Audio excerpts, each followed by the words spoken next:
When it came to royal duties, Harry was at the forefront, even leading others. People loved him, but the moment Meghan stepped into the picture, everything changed for the worse. Suddenly, Harry was no longer the prince we knew, the one centered on royal responsibilities. The big question still remains: how did Meghan Markle turn the once adored prince into a man many now call useless? Let's break it down. The very first thing Meghan did was cut him off from the people who had supported him all his life. His brother William, who had always been his closest ally. His father, King Charles, who, despite their differences, always provided guidance. Even the Queen, who counted Harry among her favorites.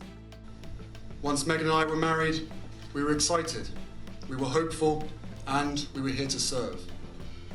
For those reasons, it brings me great sadness that it has come to this.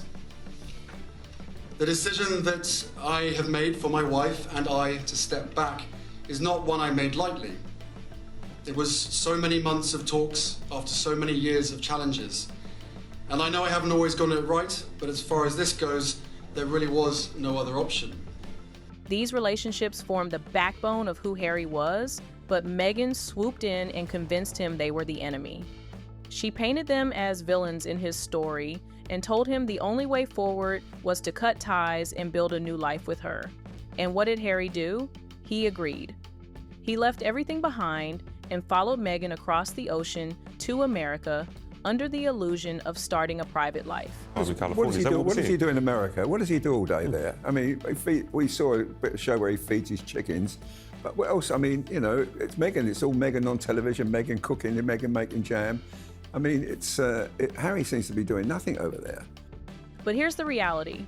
When you strip a prince from his kingdom, what do you get? A man wandering aimlessly, dependent on his wife's idea of freedom. Harry became a husband who couldn't move a muscle without Meghan's approval. Decisions that used to be his own were suddenly filtered through Meghan first. If she said no, that was the end of the conversation. But according to critics, isolating Harry from his family wasn't Meghan's only move. She went further and stripped him of his royal duties. And here's the thing, what exactly is a prince without his duties? Harry had always stood tall as a working royal, globally respected and admired for his dedication. That I would step my family back from all I have ever known, to take a step forward into what I hope can be a more peaceful life. I was born into this life, and it is a great honor to serve my country and the Queen. Meghan sold him a glamorous idea of life without obligations. No endless ribbon cuttings, no palace meetings, no royal schedule dictating their every move. Instead, she dangled the fantasy of Hollywood glitz and freedom in front of him, and he fell for it. He handed over centuries of legacy and tradition in exchange for Netflix cameras and podcast microphones. Just imagine, a prince who once stood shoulder to shoulder with world leaders, now reduced to sitting in front of cameras, giggling about family drama for ratings. So really they were in a state where they had to make a lot of money and a lot of money fast. He blundered in a video and said, you know, the Netflix deal was an idea that was pitched to him and he had to basically pay for his family's security, which I'm sure if you're giving the Sussexes $100 million deal, you're not happy to hear that the people already took it just so they could pay for lifelong security. But they were in a state where they had to make money and they had to make money fast.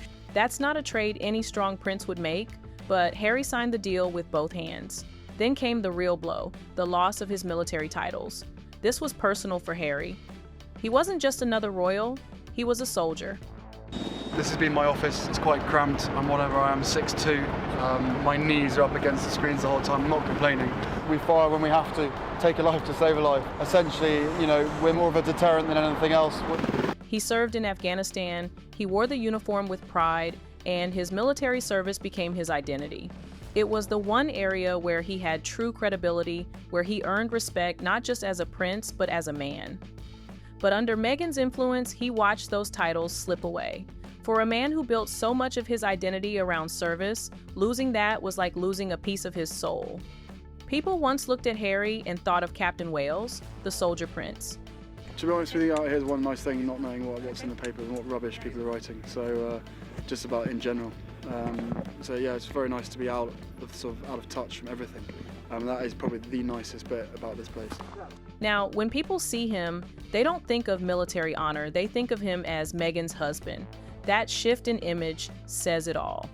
But Meghan wasn't done. She made sure Harry lost financial independence as well. Before Meghan, Harry had the security of royal funding. He didn't have to worry about money. His income was guaranteed. But once he left, that safety net disappeared. Suddenly, this prince who had never known financial stress was dependent on Meghan's business deals. Netflix contracts, Spotify deals, brand endorsements, all tied to Meghan's name and Meghan's strategy. The money they make now feels like Meghan's empire, with Harry just attached to it. Yeah. She looked at Harry and she was like, "Nigga, you need to get a job. You need a job. You a grown-ass man. You can't still be living in your mama's house, Harry." From generational wealth to relying on his wife's branding power, Harry's financial downgrade is as obvious as it is humiliating. This dependence shaped public perception too. People now see Harry as living permanently in Meghan's shadow. On red carpets, Meghan walks first while Harry trails behind. In interviews, Meghan speaks while Harry nods along like a sidekick. At official events, it's Meghan's words that make headlines while Harry blends into the background. He went from being a prince with his own platform to the man carrying his wife's handbag. That's the image etched in the public's mind. And then there's the respect he lost within the royal institution. Meghan planted the idea that Harry's family was against him until he was lashing out in interviews, books, and documentaries. There comes a point where, again, going back to the relationship between certain members of the family and the tabloid press, those certain members have decided to get into bed with the devil. He wasn't just sharing his truth, he was burning bridges in the process. The palace, once his foundation, stopped taking him seriously. Now he's seen as the prince who complains rather than the prince who commands respect. His seat at the table vanished. His voice in palace decisions disappeared.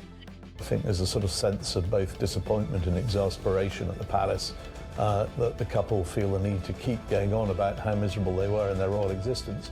At the same time, the couple feel that they need to keep telling the world why they left. And what is a prince stripped of respect? Just a title, nothing more. Instead of being remembered for Invictus Games, for his humanitarian projects, and for his military service, Harry is now remembered for selling stories about his family. Meghan successfully turned him from a dignified prince into a reality-style entertainer. Every feud, every disagreement became a product to sell, a documentary to film, or a memoir to write. The family, as such, there's a spare and the heir. My brother being the heir and me being the spare, and so I think it was just a really good opportunity to choose a title that had been somewhat used against me for a long part of my life. She pushed him down a path that makes headlines but destroys legacy. From royalty to Hollywood content creator, that's the trajectory Meghan set for him. The saddest part is how his charitable influence has been drowned out by scandals. Harry once carried global respect through his philanthropy, from supporting veterans to protecting wildlife. I've gotten to love this person because he's here investing his energy, his passion, his love for the children, his heart. But since the exit, that part of him has been buried under gossip, interviews, and endless media drama. No one talks about Harry the humanitarian anymore. Now, the conversation is always about Harry, the runaway prince. And then we get to the biggest downgrade of all, the loss of authority in his marriage. Public perception now paints Harry as submissive, always bending to Meghan's will. Every decision, every move, every headline screams the same thing. Meghan plans, Harry follows. Meghan comes across as ambitious and decisive, while Harry comes across as powerless and indecisive. From a prince born to carry authority, he now looks like a man stripped of it in both the palace and his personal life. Maybe not all the blame should fall on Meghan. Some of this might have been growing inside Harry long before she came along. The resentment toward the royal system, the desire to break free, the constant struggle with his public image, those thoughts might have already been there. Meghan may have just watered the seeds he had planted himself. At the end of it all, Meghan might have played a big role in reshaping him, but Harry made every choice that led him here. No one forced him. He walked right into it, step by step, thinking it was freedom. And the result is a prince who traded his crown for the camera, his duty for drama, and his power for partnership. What are your thoughts on how Meghan made Harry useless to himself and the royal family? Share your thoughts in the comments, and don't forget to like, share, and subscribe. See you in the next video.